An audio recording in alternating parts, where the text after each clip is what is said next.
Have you ever walked into one of those massive older office buildings and just looked at the walls, knowing there are literally miles of abandoned cables hidden just behind the drywall? Oh, yeah, absolutely. It's like an architectural graveyard of obsolete tech in there. Right, exactly.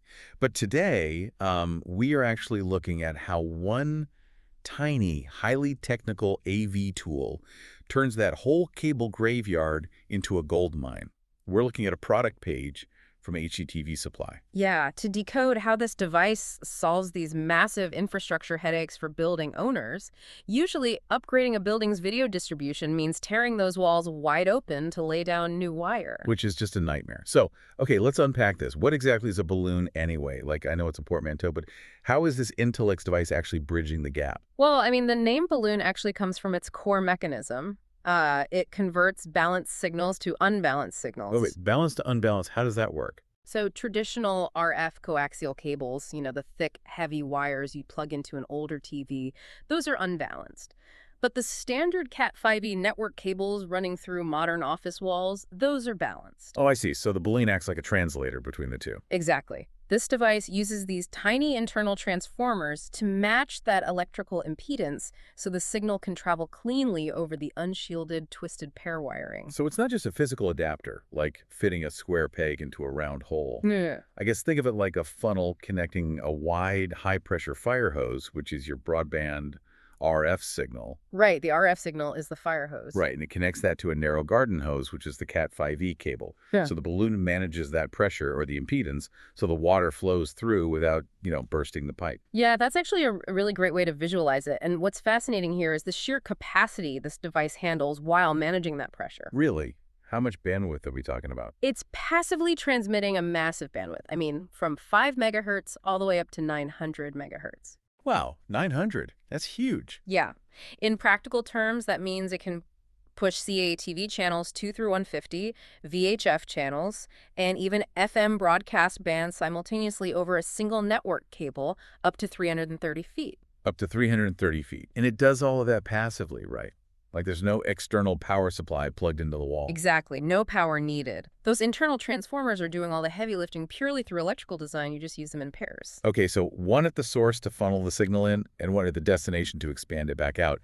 But wait, let me push back a little. Sure. If we're just moving heavy, old-school RF signals around, why are we hardwiring this at all? I mean, wireless technology is everywhere today. That is true. But if we connect this to the bigger picture, wireless is incredibly prone to interference. Oh, especially in large, dense commercial buildings, right? Yeah, buildings packed with concrete, steel, and dozens of competing Wi-Fi networks. Broadcasting high-bandwidth video reliably over the air in that kind of environment is just a constant battle. Okay, fair point. But if a wired connection is absolutely mission critical, why not just run new shielded coaxial cables that are actually built for this kind of heavy traffic? Oh man, running new coax, that is an absolute nightmare. Because of the labor costs. Exactly. You're hiring contractors to rip open drywall, route heavy cabling, patch it up, repaint. I mean, the labor costs alone will completely destroy a project budget. Right, whereas almost every commercial building on Earth is already wired to the teeth with standard Cat5e network cables. Precisely. The Intelix RFF exploits that existing grid. By utilizing the cabling that's already sitting in the walls, building owners completely bypass the need for new construction. That is just a beautifully pragmatic bridge between legacy AV signals and modern network wiring. And looking at the HDTV supply details, it's a highly accessible solution too. Yeah, it's very cost-effective. Right, it's around $100 for the unit, which is a fraction of the cost of a single drywall repair. Plus, they back it with a 2-year warranty and free lifetime tech support across all channels. Which really speaks to how confident they are in that simple passive transformer design failing, well, almost never. Yeah, it basically never fails. It really highlights the value of working smarter with the resources you already have.